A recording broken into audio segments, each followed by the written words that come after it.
We've been saying for a while that the purpose of life is joy.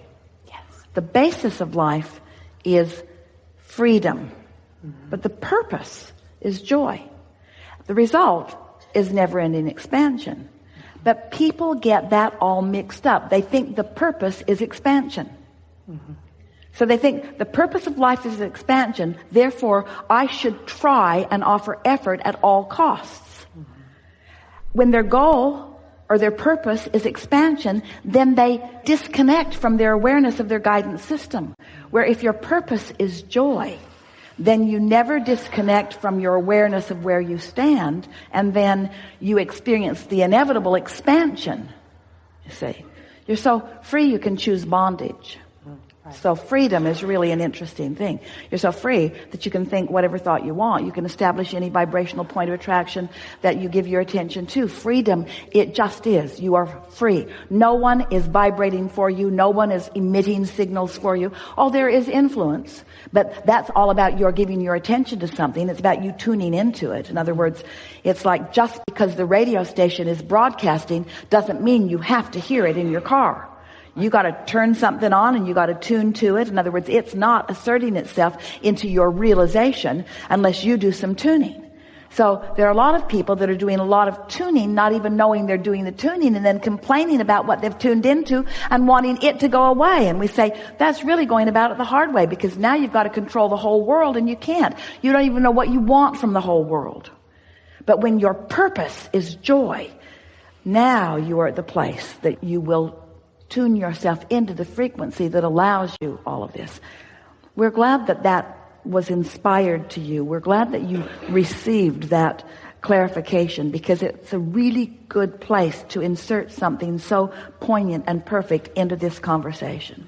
You are magnificent receivers of wonderful things, but most people don't know it. And so we want to find a way of soothing you into you letting the good stuff that you deserve and that you've been asking for and that you've identified come to you. But you're hard to soothe because you've got so many preconceived notions of who you are and so many preconceived notions of what you should be doing, that when we say to you that your singular work is to find a way to soothe yourself right now into letting all of the goodness in, it doesn't seem enough for you, because a lot of times you feel like you've been sitting there and it hasn't been coming, but you've been sitting there in a resistant vibration and you don't need to do that anymore. Have you received any clarity at all today? Yes. Do you feel more ready to just be nicer to yourself and just allow more good things to flow to you? Yes. Do you feel less necessary to justify or defend or earn the well-being? Does it feel to you like the flood is flowing to you? Absolutely. And are you ready to bring the umbrella or the shield down and just let it flow? Yes. So what are the techniques that would allow that? Well, they are as simple as anything that feels good to you. It really is that. But let's talk about, if your purpose is joy, and the reason that it's a good thing for you to focus upon that being your purpose is because that means you've found a way to allow yourself to be the full and complete receiver of all of the wonderful things that you deserve and all of the wonderful things that you've become. Did you hear how big that statement was?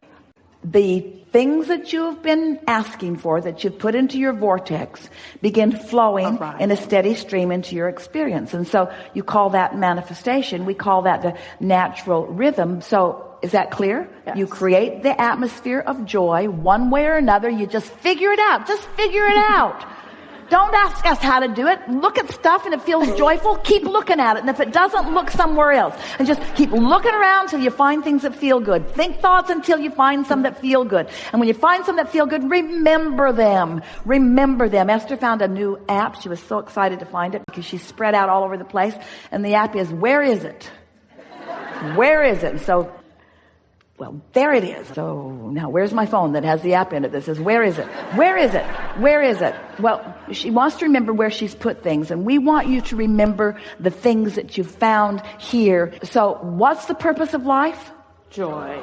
And where do you find that? Well, you got to kind of look for it at first, but you find it in not complicated places. Don't look for it in those hard relationships.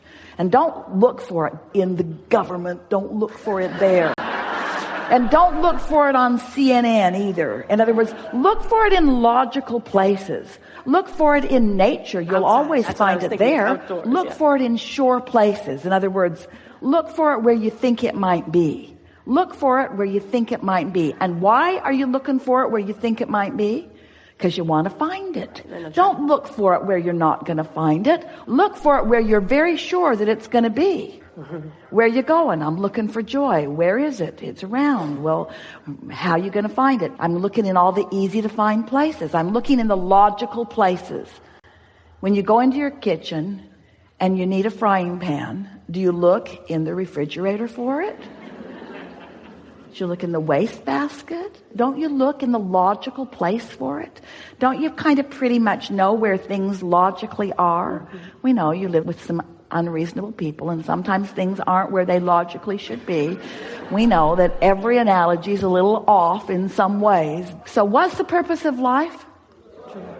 And are there easy to find places of that? And is it a manifestation that is evident to you? Can't you feel it?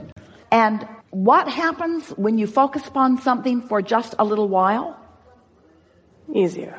Momentum ensues and it becomes bigger. And so isn't it logical that if you look for joy and find it and care about it and acknowledge it, that you would feel the inspiration to express it, to talk about it, to acknowledge it, and then doesn't that mean the momentum will become more and more? In other words, there isn't anything that you have come to the conclusion that you want that we weren't there every step of the way as you were coming to those decisions and conclusions. The only difference between you and your human form and us as we stand in our non-physicalness is that with each thing that you ask for, we receive it fully and don't contradict it with a belief that does not allow it to sustain. In other words, we're cleaning up the vibration as we receive it. And you all let momentum get going pretty good before you try. Can you feel the difference in that? Yeah. That's why if you meditate and you feel good and you move out into the day and you start not feeling so good, you're more likely to change your focus of attention in order to maintain your feeling good. Have we convinced you? Do you believe this at all? Do you believe that feeling good is an advantage? Yes. Yes. So do you feel good for the advantage it brings you? This is a trick question. Be careful. Or do you feel good because it feels good to feel good? That's the right answer. In other words, it feels good to feel good. And the reason it feels good to feel good is because when you feel good, all of you is there feeling good. You're not keeping any of you out. You're not blocking yourself from the clarity and the well-being and the stamina and all of the stuff that source energy is. The energy that creates worlds is flowing to you and through you. And when you feel emotionally good, you're allowing it, you see. We think that's a big deal. We think feeling good should be such a dominant intention that if somebody comes to you complaining, you just say to them, hey, hey, hey, hey, I love you. Goodbye. I want to feel good, and I can't feel good. And isn't it interesting how they seem to demand your attention? Hey, you listening to me? Not really. Not really. I got my headphones on, a neck pillow around my neck. I want you to hear what I'm saying. I know, I just don't want to hear it. I don't want to hear it. And we know you feel that you will be socially unacceptable. It's sort of what we were talking about a little bit ago, because people have things that they need. The world around you needs you to perform certain conditions in order for them to feel good. How's that working out for you? That's really the thing that you have to ask yourself. If you are not selfish enough and you are self-oriented, if you're not selfish enough to align with the total self that is you, you've got nothing to give. You came for joyous expansion, you see. So you're going to have to train those around you a little bit to understand who you know yourself to be. That you are pure positive energy and you like it that way. And you are a lover of unconditional love and you like it that way. And it won't be long before you will have trained yourself into this frequency that then you can move among any conditions and not lose your balance. We're not trying to get you to make everybody go away and go live in a hole and hide yourself in a corner away for 11 days from everything else.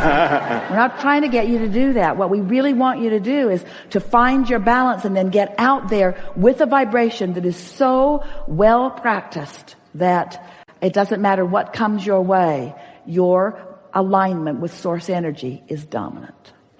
You know, that's what's going on your planet. You freak each other out unnecessarily.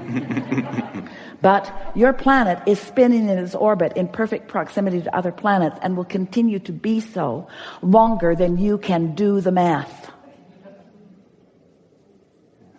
The becoming of this time-space reality is improvement. You are not devolving, you are evolving. Source energy is with you, you see. Now you can find nitpicking things and use them as your reason to deprive yourself of your share of this alignment that's right there flowing to you and through you. But enough of you cannot get pinched off from it to have any effect on the well-being that is dominant. You can only deprive yourself of it. You will never deprive the whole. Isn't that good to know? Only thing that slows momentum is contradictory thought. Resistance is the only thing that slows momentum. Mm-hmm. So if you are aware of the way you're feeling, and the way to speed momentum is by reducing resistance. And the way to speed resistance is to become more specific. The way to slow resistance is to become more general.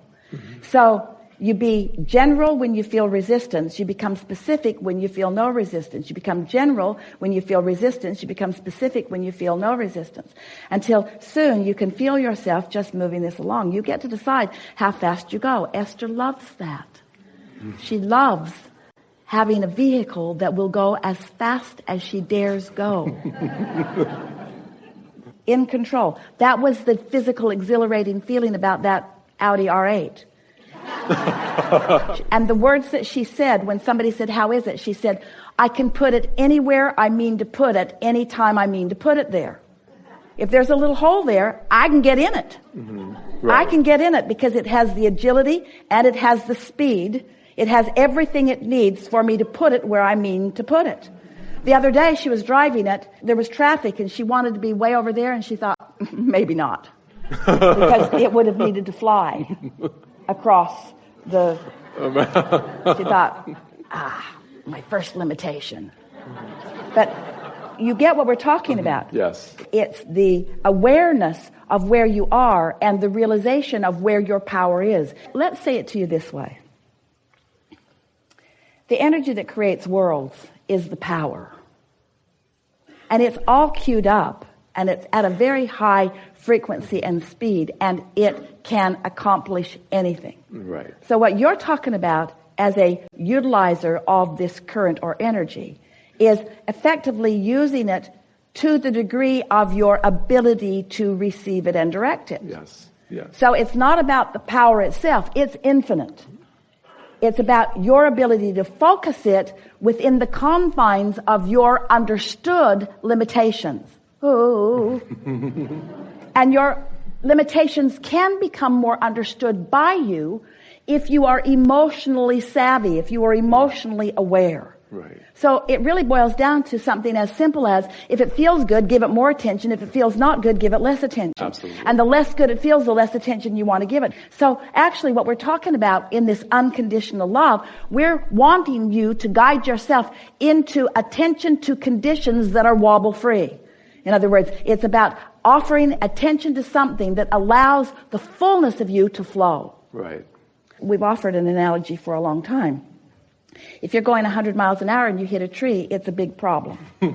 If you're going 5 miles an hour and you hit a tree, it's not such a big problem. So if there are trees that you haven't dealt with, slow down. Slow down. But once the trees are out of the way, then go have fun. It really is about that. Yes. Clear enough?